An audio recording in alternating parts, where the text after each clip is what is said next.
여러분, 숫자 싫어하시죠? 숫자 너무 어려워요. 사람들이 이렇게 보면 숫자에 대해서 상당히 노이로제가 있고, 일단은 안 보려고 하는 분들도 꽤 있어요. 그런데 이 숫자가 사실은 멀리 있는 것이 아니고요. 여러분들도 늘 생활 속에서 숫자를 경험하시거든요. 그런데 그거를 이렇게 활자화돼서 숫자가 딱 나오면 일단 머리부터 지끈지끈 아프기 시작합니다. 오늘 여러분들한테 들려드리고 싶은 얘기는 여러분들이 쉽게 와닿을 수 있는 그런 얘기로 회계라고 하는 것이 도대체 뭘까 설명을 드려보려고 합니다.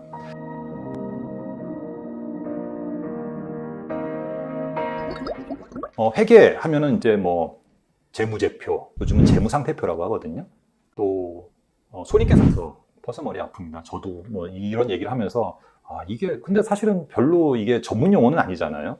그러면 이 두 가지가 뭘 보여주느냐라는 거를 여러분들이 이해를 하셔야 돼요. 재무상태표라는 거는 말 그대로 그냥 상태를 보여주는 거예요. 무슨 상태를 보여주느냐면요. 내가 갖고 있는 돈이 어디에서 왔고 그 돈이 어디 가 있는지를 보여주는 거예요.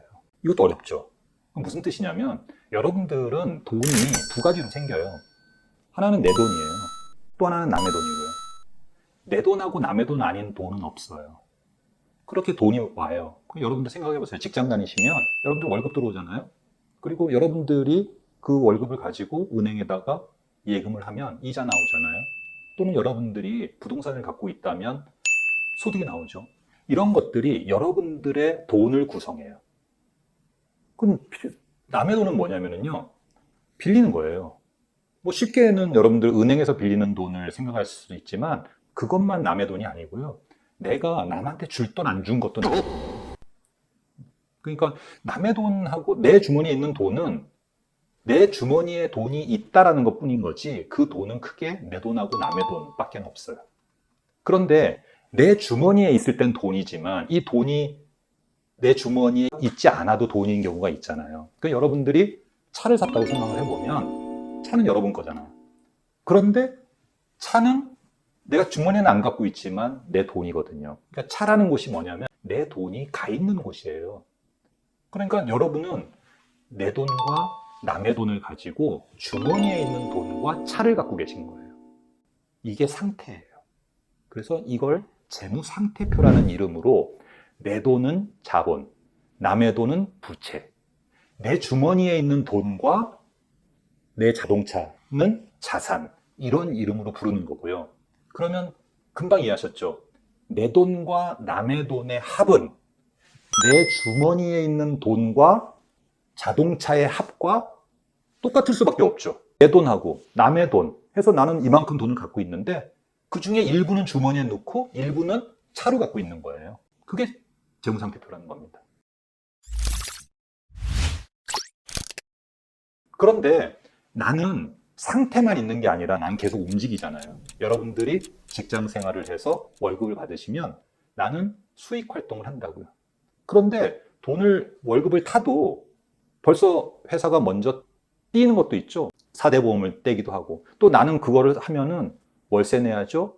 교통비 써야죠. 밥 먹어야죠. 옷 사야죠. 그냥 나는 월급을 받아서 그걸 가지고 계속 활동을 해요. 이 활동을 뭐라고 하냐면 성과라고 하는데요. 성과의 다른 이름이 손익계산이에요. 손익계산서라고 하는 거는 내가 월급 받아서 돈 쓰고 얼마나 내가 돈이 남았냐 아니면 돈이 모자랐나 이걸 보여주는 거예요.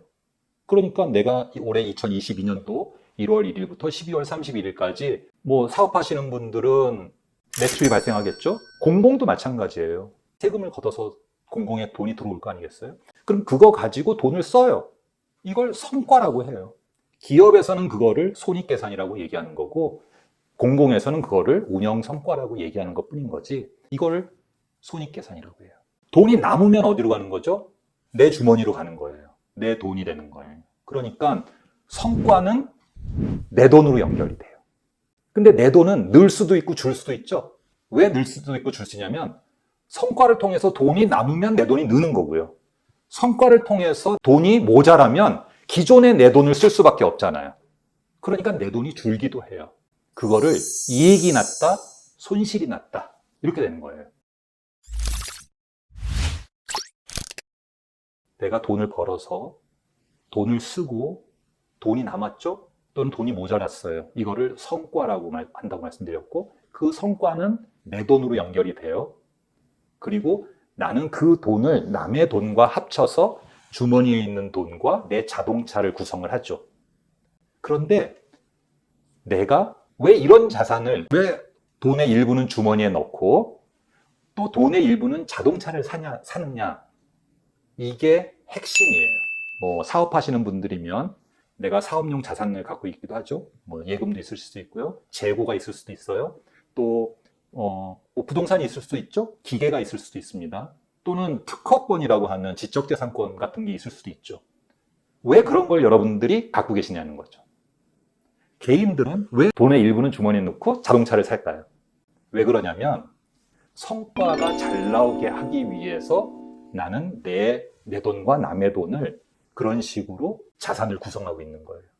그러니까 자산을 어떻게 구성하느냐에 따라서 성과가 나오는 거고, 그 성과가 다시 나의 돈에 영향을 미치는 거죠. 내가 자동차를 산 이유는 뭐냐면요, 내가 이 자동차를 통해서 빨리 넓은 지역을 움직일 수 있는 사람이 된다면, 나는 내가 그런 분야의 능력이 있다면 행동 반경을 넓히고 또 행동 시간을 줄여서 나는 성과를 만들어낼 수 있는 것이죠. 그런 성과를 원하는데 나는 자동차 없이 주머니에 모든 돈을 갖고 있는다든가, 또는 다른 물건, 뭐 컴퓨터를 산다든가 아니면 집을 산다든가, 그러면 열심히 움직이는 게 나의 성과에 가장 유리한데, 나는 움직이지 않는 것을 자산으로 갖고 있다면 나는 좋은 성과를 낼 수 없는 거죠.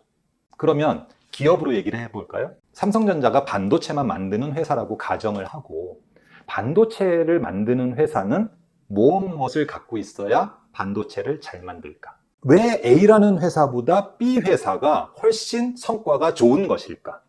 여러 가지 이유가 있겠지만 회계적으로 봤을 때는 자산을 잘 구성하는 것이 좋은 성과를 내는 방법인 거죠. 개인도 마찬가지고 정부도 마찬가지입니다. 여러분들이 혹시 새롭게 가정을 꾸리는 신혼부부다. 그러면 신혼부부는 뭐도 가져야 되고 이래 살림 목록이 있잖아요.